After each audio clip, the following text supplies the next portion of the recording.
Male police constables ousted from unit and replaced with female officers. So, yeah, literal sexism on the job. These guys were fired just so they could be replaced with women. Win a whopping 11,000 pounds in sexism tribunal. That's nowhere near enough to make up for the lost job. But hey, at least it's better than nothing, provided they didn't have to pay their own legal fees for all this. In which case, then, yeah, maybe there was really not much of a point other than to set a precedent.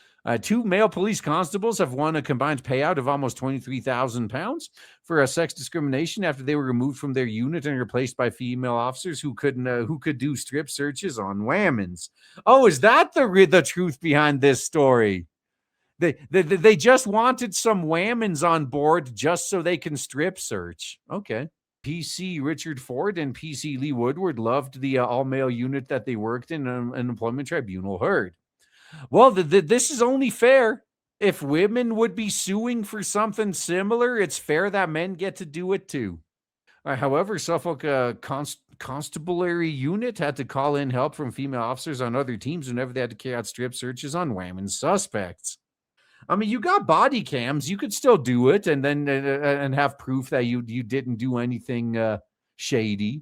Tribunal heard that a high number of searches are necessary to combat drug-related issues, particularly as a result of county lines. Female officers are also seen as intrinsic to good operational practice in terms of encouraging the victim confidence and disclosures, which could also help build intelligence. Yeah, no. Intrinsic to good operational practice. I mean, if anything, female officers make the perpetrators feel less threatened, especially since they know they could just walk away whenever they want. With new operation structure also in the pipeline, which would see the team focus more on work previously done by safer neighborhood teams, such as stop searches, patrols of crime hotspots, and warrant work.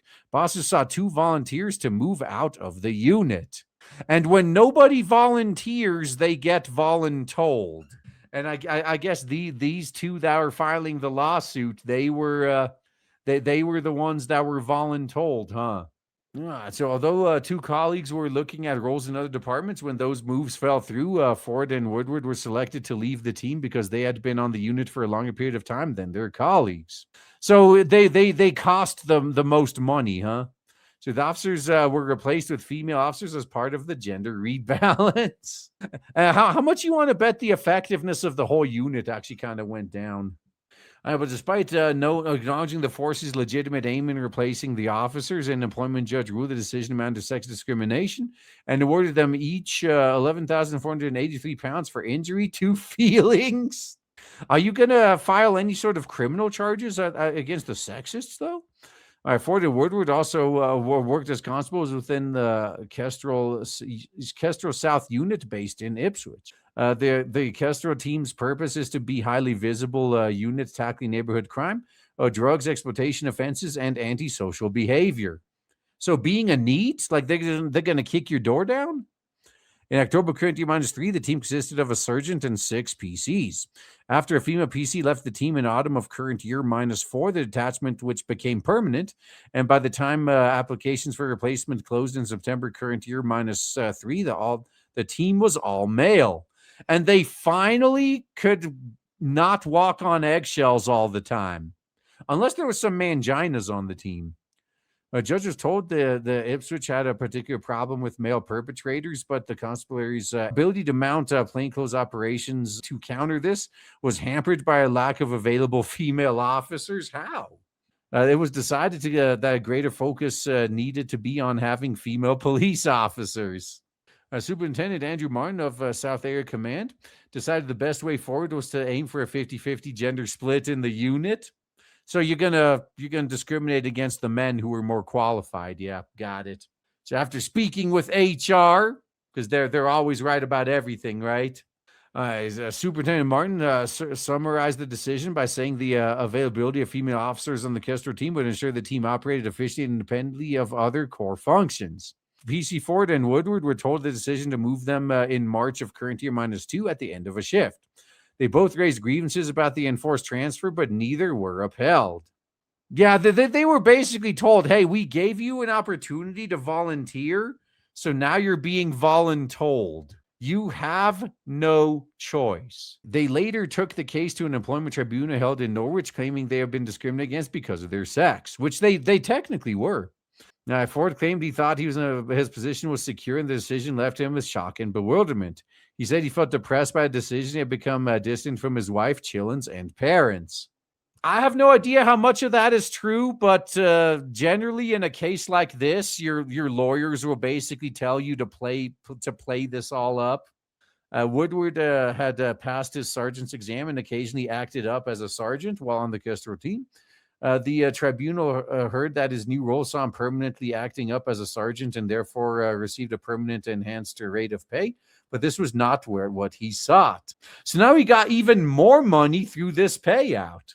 The panel heard the officer wanted to remain on Kestrel South team because the fixed hours were compatible with his caring responsibilities for his child. That's a good excuse.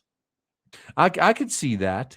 Now, he added that he was frustrated by the hypocrisy of the police force as they encouraged diversity but are not following those principles, that with the whole experience leaving him stressed, angry, and deeply disappointed. He said it also left him feeling like a number on a spreadsheet. Well, spoiler alert, that's what we all are. Finding that both officers were victims of direct sex discrimination, employment judge Martin Warren acknowledged the law in this area was complicated, but said the need for whammons on the Kestrel South team was genuine.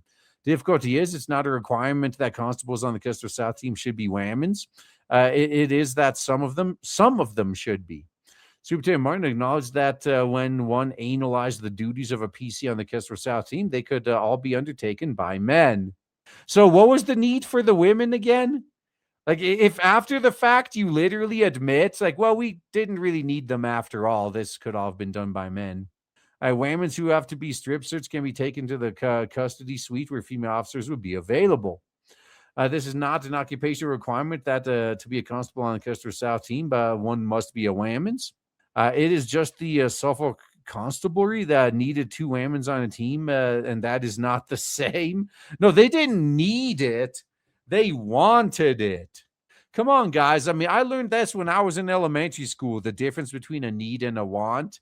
So in short, I find that the Suffolk Constabulary cannot avail themselves of the occupational requirement defense because it's not an occupational requirement.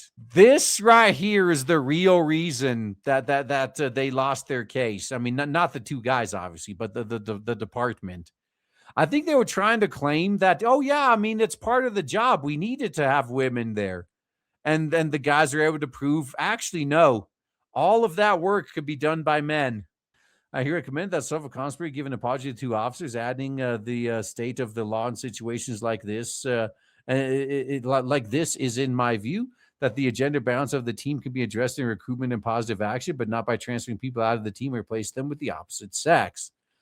Well, you need to be careful about that, because then if you're actively only hiring women, then guys who lose out on the job will be able to sue too, and rightfully so, because they were discriminated against.